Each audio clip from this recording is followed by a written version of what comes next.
Ladies and gentlemen, welcome back to Obsessive Compulsive Gaming. I am the Obsessive Compulsive Gamer, and this is my review for Rugrats Adventures in Gameland.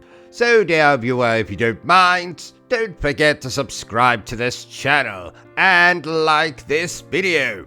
So, Rugrats Adventures in Gameland released this very week, and to commemorate the occasion, ladies and gentlemen, I am recording this review wearing nothing but a nappy. That would be a diaper to my American viewers out there. And I'm not doing this because I have a fetish for that kind of thing. No. It's just that when you reach a certain age, ladies and gentlemen, it kind of becomes a necessity. So if you hear any odd noises in the course of this review, that'll just be me soiling and or wetting myself. But we're not here to discuss that. We are here to talk about Rugrats Adventures in Gameland. And what the hell is this game, I might hear you ask? And I'm glad you asked. This is a platformer. But not just any platformer, ladies and gentlemen. No, we are in the presence of a platformer that harkens back to a darker time in gaming. A time when platformers were more difficult than attempting to scale Ben Nevis with nothing but a packet of condoms and 5 pairs of underpants. A time when you could be damaged by enemies off the screen. A time when you would suffer knockback damage. A time when you would die by falling into pits, which was completely not your fault because you most definitely hit the bloody jump button. A time when grown men would go completely bald through tearing their head out playing particular video games.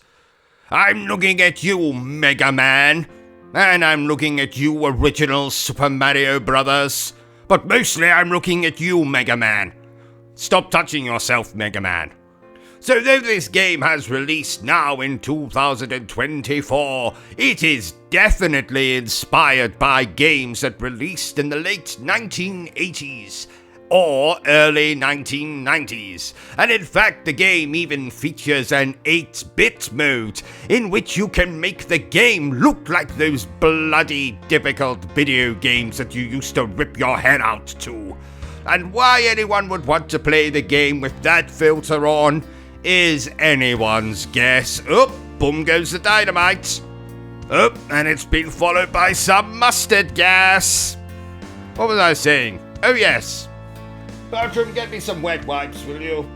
So this game is pretty difficult, but what did I actually think of the video game, putting difficulty to one side? I think this is a very charming throwback to an era when I would sit down and watch Rugrats on Nickelodeon. The visuals are stupendous. The music is absolutely fabulous. In fact, the best thing this game does with the music is what it chooses to do with its boss themes. And I won't spoil it here for you, but I chuckled, I smiled anytime I went up against a boss. Not so much when I was dying to the boss, but just listening to the music for said boss. Sadly, this game isn't the longest video game in the world, but that's fine because you'll probably be sick of it by then. So all in all, a pretty tricky platformer, some nice nostalgia for me, but I do wish that the cutscenes we get here were voice acted. That's a major blow to this game. Really? You couldn't get the voice actors to come in for 15 minutes and record some voice dialogue? Boom goes the dynamite again.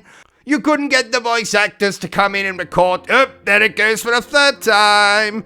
You couldn't get the voice actors to just come in and put a couple of lines over the dialogue on screen. And there's the mustard gas again. Honestly, whoever developed this game, you should be ashamed of yourselves. But I had a good time with this. I'm glad that we're getting video games based on cartoons that I love from my childhood and teenage years. Now all you have to give me is a new video game based on Masters of the Universe and Thundercats, and I will probably jizz in my pants. And not like in the way I've been doing throughout this review. So, I'm going to score Rugrats Adventures in Gameland a 6 out of 10. So there you, oh, boom goes the dynamite. There you have it, ladies and gentlemen, my totally not improvised and crude review for Rugrats Adventures in Gameland. If you enjoyed this little review, oh, there it goes again, little review of mine, don't forget to give me a thumbs up. If you haven't enjoyed it, well then feel free to give me a thumbs down. But please remember the single most important thing I always tell you, dear viewer, and that is to always, boom goes the dynamite, stay obsessed with gaming. Are you still here? Oh, you must have really enjoyed this video then. In that case, you had better subscribe to the channel and check out our other content. Otherwise, you're a booby pants, and no one wants to be a booby pants.